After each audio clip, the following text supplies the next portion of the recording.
What's going on, guys? Zuko back with another War Within video. Hope you're all doing very well. Sorry, I've been away for a few days now. I've got a new job, and a lot of IRL stuff has just been kind of slowing me down on the YouTube videos. But I want to talk about Holy Paladin for you guys, give you an update of where I'm at in Season 3 and what's kind of going on. I actually got AOTC last night in the raid. It was awesome. We killed Dimensius. And it was a fantastic fight. It's actually, the fight is probably 3 or 4 times harder than any other fight in the raid, and I love it. It's a fantastic final boss. And we started working on Mythic Plexus last night as well. I'll show you some footage of that in a second, like some longer form footage. We'll go over the fights. This is the mount that you get. This guy's really cool looking. He's a little dragon wing looking dude. Very, very, very cool. And yeah, let me talk about my character really quick, and then I'll go into the builds, and then I will show you some footage of stuff that I've been doing just from the raid, as well as some Mythic Plus stuff too. I'm 706 right now. Could be 707 if I put on another ring that was in my inventory. I also have a curio to cash in. So I think I'm going to upgrade my helmet, or my chest actually is probably the better one. My chest is terrible right now, so I'm going to get that on my curio, and I'm going to go up even more. I'll probably be 707 for sure. Right now, this is where I'm sitting. I want to talk about the trinket really quickly, and then I'll do stats. So this trinket I have talked about before in previous videos. I'm going to talk about it again. It is a substantial trinket. It is very, very strong. If you do not have this trinket, you are basically... I'm not going to call you names or anything, but you should have this trinket, okay? That's the bottom line. This trinket is way too strong, okay? It provides an insane amount of shielding to your team. I'll show you right now what the numbers kind of look like. This was like in raid. You can see it's consistently about 6 to 9% of my healing. 6.4, 7.3, 6.0, 6.0 again, 7.9, 7.2, 9.0, okay? 6.1, 9.4. What was it on Dimensius? 6.8 on our Dimensius kill. It's just very good, okay? It's a delve trinket. You go to delves and you grab it. If you do a tier 9 delve, there will be a vendor at the end, and he sells champ track versions of all the delve trinkets. Now, every single day, the inventory of this guy changes. So if you go and do a tier 9 delve and you click on the vendor at the end and he doesn't sell the mana sprite, just go back tomorrow. Go back the next day and he should have it. He'll have it one of those days, okay? It's not up every single day. But you can get a champ track version of it. The only way to get a heroic tier version of this is in your vault, unfortunately, which I will be hunting for. If I ever see a heroic version of this, I'm probably going to take it, because the shielding is just out of this world. You'll get shields that fill up like an entire health bar of your ally. It's really crazy. So super strong trinket. Otherwise, stats wise, I want to touch really quickly on crit, because Infusion of Light got changed. I've talked about this in other videos, but I'm going to cover this really quickly. Infusion of Light is a passive that buffs your Flash of Light, Holy Light, or Judgment, and it used to proc off of Holy Shock crits, which really increased the value of critical strike chance for Paladin. It doesn't proc off crits anymore, which slightly brings down the value of crit, but not really, because I'll talk about that in a second. Infusion of Light doesn't proc off crits anymore. It procs all the time, but it has a very low chance to proc. It's a 10% chance, but it really significantly buffs Flash of Light in particular. And there's a bunch of other talents you can take, like Moment of Compassion, that also buffs Flash of Light, and Divine Revelations, which also buffs it. And you couple that with the Inflorescence, which further buffs it and gives you 2 charges of the infusion buff. And now your Flash of Light can start hitting for monstrous numbers. It's going to be like I have 6.6 million crit on Flash of Light there. I must not have pressed it there. This is all in the raid. So in Mythic Plus, I think it's actually a lot better. But you can get some really crazy Flash of Lights that end up doing a substantial amount of healing. And if it goes into your beacon, of course, it's making your Beacon of Light healing even stronger as well. So that is a significant change to Infusion. And then in terms of the stat, in terms of critical strike chance, you would say, well, Zuko, does that mean the value of crit goes down? Not really, because there's a bunch of other reasons why you want crit. First of all, Awestruck is really good. Holy Shock, Holy Light, Flash of Light, critical healing increased by 20%. So that's super good. You get more crit from Divine Glimpse. You get more crit on your spenders from Extrication. You get more crit from Avenging Wrath if you're taking the 2-minute wings. Veneration procs off crit. Awakening will crit when you throw that. And then when we look at the actual hero trees, this is where crit is really more valuable. You get your Sunseer crits from Herald of the Sun, and then you're also getting Hammer and Anvil healing from critical strike chance on Judgment and Crusader Strike if you have the tier set now. Crusader Strike also procs it, but you have to crit with the Crusader Strike. So critical strike, you know, healing is obviously just good, period, right? If you land a crit on somebody, hits them for like 10 or 12 million or something like that, that's a huge deal, right? I mean, that's going to always be a really, really big deal. Like, I had some Eternal Flames hit for almost 10 million. I had Holy Shocks hit for 5 million. I had Dawn Lights hit for 8.7 million. So, like, when you crit, it's obviously just a massive deal in general, but there's also a lot of synergy with the hero trees. So, here's what I would say in terms of stat priorities. I would say that you want haste and you want crit up to about 35% if you can get that high, okay? We're going to start getting into the penalties here. Like, my haste is already into the penalty, but going to about 35% will feel very, very comfortable for you. And it's achievable as well. And once you've hit those kind of numbers, let's say 32 to 35% on crit and haste, once you've got to that mark, I would start going into versatility. I recently changed out one of my rings. I did it literally yesterday, so I haven't enchanted it or put sockets in it yet, but I put this crafted ring. I got rid of this and I replaced it with this Nerubian Signet. It gave me almost 6,000 versatility. It took my versatility from 4% to 12, which is just insane. If you're doing higher end content like Mythic rating and high end Mythic plus, like plus 13, plus 14 keys and above right now, then you're gonna need some versatility, and I would highly recommend you start switching your stats out there once you get your crit and your haste to like 32 to 35, okay? So that's the benchmarks that you should be looking at for Holy Paladin. Let's talk about the builds really quickly.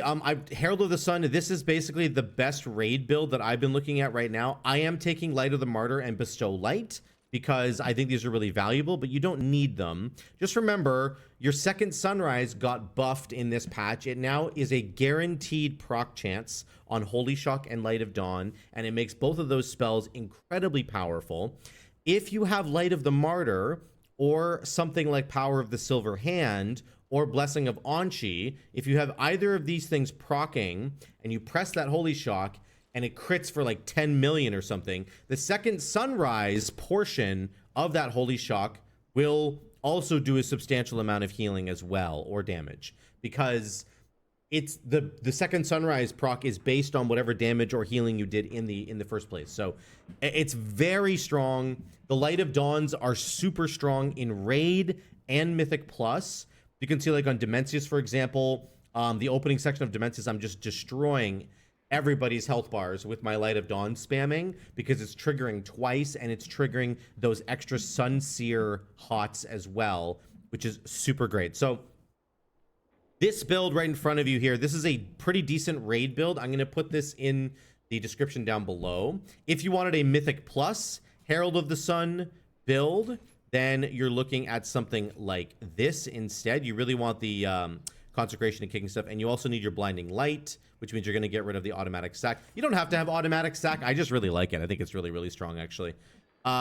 This is a decent build. You could drop the Vengeful Wrath and go like Lightforge Blessing or something if you wanted to. It's up to you, but these talents right here are good. I'm going to link a Mythic Plus build down below as well for you guys. Now, if you are a Herald of the Sun enjoyer, I want to make sure that you hear me here because, sorry, if you're a Lightsmith enjoyer, my apologies. Lightsmith is definitely performing worse than Herald of the Sun, just straight up, okay? If you want to know what's the best build, Herald of the Sun is better than Lightsmith. That's partially because the 4-piece bonus for Lightsmith, which gives you these like lesser armaments, lesser weapons, and lesser shields, right? Have a chance to like go out. It's completely bugged still. It's not working. Blizzard hasn't fixed it. Obviously, at this point, they don't know how to fix it. I think otherwise they would have. But even despite that, I think Lightsmith is doing fairly well. The 2-piece bonus lets your Crusader Strike also heal through hammer and anvil, which is really good. And then it increases that healing quite a bit. So Lightsmith is viable. It is working. I've done it in some plus 11s and I'm working towards those plus 12s. I've tried it in some plus 12s and it felt totally fine. It's not like we didn't time the plus 12 because of my healing. There were other issues that happened, but there's some really good things in the Lightsmith tree, like Tempered in Battle is super good. And then of course the hammer and anvil healing, and also laying down arms gives you basically free infusion procs all the freaking time. And you can see, I'll just throw this up here really quickly. You can see, like, I have an infusion weak aura. I will link it down below. Those are the shields, by the way. Look at my Mana Sprite shields. I have a shield from Lightsmith and a Mana Sprite shield. And then this shield on Displaced is a Mana Sprite shield for my Trinket. It's just insane. If you watch the health bars, you'll see the shields go on them all the time. It's just really, really crazy. But the infusion procs are super good. And you can see I have two right here. This is my weak aura that I made, and I'll link it down below once again. It's very simple. It just puts a thing on your screen that says you have infusion, and I've got two procs of it, and I'm going to spend it. Spending that on Flash of Light, once again, like I said, is massive. It does a lot of healing. Very, very good for these kinds of moments here. And you'll just get infusion procs all the time as Lightsmith because of laying down arms. You can see I got two more procs right there. And once I throw this Awakening Judgment here, I'm going to refresh. I'm going to get two more procs like right away. So I actually should have spent them. You can see it just refreshed the duration of them right there. And then, but look at all the shields on everybody. Mana Sprite shields and my shields from my my armaments. And it's just really, really good. Lightsmith is actually okay. It's not that bad at all. With the changes to Flash of Light, it is substantially better in my opinion. And I think that it just is looking actually fine. People are really dumping on it because the 4-piece is bugged still. It's just always going to fall behind Herald of the Sun, I would say. And Herald of the Sun's tier set bonus is really disgusting as well. So I think they're both fine. If you're a Lightsmith enjoyer, don't fret. You can still play it. It works quite well with the Flash of Light buffs. Go for it. But if you're really trying to push into the higher echelons, into the higher keys, or into Mythic Raid, then I would highly recommend that you play Herald of the Sun. Let me just show you Dimensius really quickly. This was a really fun fight that we did. This is Heroic Dimensius. We did get AOTC. You can see this is the healing that I showed you earlier. This is my crazy Light of Dawn healing that's going off at the beginning of Dimensius. And just look at that with Herald. You have these beams that are crisscrossing over all your allies, healing them for an enormous amount. And your double Light of Dawns are proccing, doing a crazy amount of healing as well. And we are also getting those procs of infusion. You do get infusion procs as Herald of the Sun. You just get less of them than you would otherwise as Lightsmith. I would love to actually try the Dimensius fight again on Heroic with Lightsmith and see what the difference is. Unfortunately, we've already killed him for this week, so I can't go back and do it, but that would be really fun to experiment with and do a comparison. If you don't know this fight, he does a lot of damage. He knocks you back from the middle. These two overlapping circles, they're going to launch us in the air and we're going to get horrified. And we have to have our allies pull us down. They got to suck us back down and onto the ground, or else we're going to end up dying. Those are the main mechanics for P1. You want to drop off some puddles. You're going to get knocked away from the boss, which is happening right now. Right after this, you're going to drop off your puddles. And the ads need to die. And then, again, you're going to get two people with those kind of circles, and they're going to get pulled into the air, and you have to rescue them. There's also a big soak that happens right now. There's that big circle right there. Everybody has to soak that together. There's a lot of damage going out in this fight in general. It's going to get a little laggy here. I apologize for that. But in general, this fight gets incredibly hard on the healers. Like, you need an enormous amount of healing on both sides. We're split into two different groups right now. That was a big damage phase right there. You have to stand in the circle. And once you get him down to whatever percent, 0%, then he's going to go into phase 2, which is a lot of fun. This fight's really, really fun.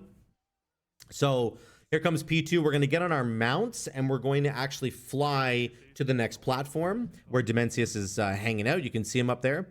I have an extra task of being somebody who's responsible for picking up these orbs. You can see that orb right there. I have to pick that up, and then I have to get to this next portal. It's literally, I get this. There's a debuff that you have. If you don't fly through these gates in time before the debuff goes away, you die. So I literally have 0 seconds left on the debuff while I'm hitting it. If you're somebody who has to go and get the orbs, if you're like an extra orb person, this is a very very difficult. You have to time it perfectly, and I died a couple times when I first tried this out. But anyway, we're getting to P2. We get this ad here. You want to kill this guy, and you have to kill all the extra little ads that spawn as well. You're going to see them right there. We have to kill these ads so that we can move along the platform. If you try and cross through these ads, you will literally die. So we need to kill this ad, and then we have to look at Dimensius and see where he's winding up. You can see he's winding up his arm. He's about to send this like rock, this like planet through this platform. So we have to go away from where he is right now, okay? And he's going to send this huge rock down the side. There it is right there. And then we have to kill the ad, and then we're going to get pushed back. We want to go to the front of this platform here. We're going to get pushed backwards. And I'm trying to keep people alive here while doing this. This is actually quite hard as a healer. You want to recover, I guess, afterwards. Lag is insane right now. What's going on? So there we go. Then we get up and we fly to the next platform. And then we have to collect orbs again. I didn't have any, I wasn't on any orb duty this time. Other people were getting orbs. Then we run, we kill this ad. Once again, we're doing a ton of healing. We have wings up for basically every one of these platforms, which is super cool. And then you get out of this circle. You get over here again because he's going to throw his massive rock. And then we got to kill this ad right here so that we can get pushed off the platform. There we go. We're about to get pushed again. I'm trying to heal people. It's fun. This is actually really, really fun. And then we kill this ad and we go to P3. So we're getting sent. Sorry about the lag there, guys. We're getting sent to P3. The encoder, I think, on this thing. We're going to lust here, and we're going to do a crazy amount of damage. Try to get the boss down as low as we can. He's at 95% right now. Once our lust is done, he should be around maybe 75%. He's at 84, 83, 80, 79, 78. There we go. We got up to 75 there. We're still in the lust right now, of course. He's still going down, but now he's dropping these planets, and they're just doing a lot of damage. I have to heal people here. We're healing, we're healing, we're healing. This is pretty cool. So these rings pop up, and they put a debuff on you. You can see there's a ring spawning right behind us. They put a debuff on you, and if you get hit by 2 rings back to back, you basically die. So you can see there's a debuff on all of the raid frames here. If this debuff is still active while we get hit by another ring, we die. So here comes the second ring, and the debuffs have all fallen off, and we get touched by another ring, and then the debuffs are all going to fall off, and then we get hit by the third ring, okay? Dre actually got hit twice, but he's a tank, so it doesn't matter. It actually doesn't matter at all for the tanks. They have to position very differently. When Devour happens, we have to get into these planets. You get into these planets here. There we go. So that you don't get sucked into the middle, or else you immediately die. And then we have to get away from this swirly. This is going to do fall-off damage. The raid. It killed 2 people right there. That's rough. Actually, 3. I think our shaman can onk. I got sucked in right there. So this is the tank suck.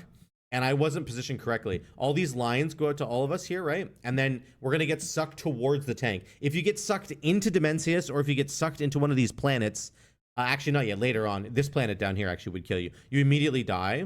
So that's what ended up happening to me. The suck happens. The tank wasn't close enough. I wasn't close enough to the tank. That's my bad, actually.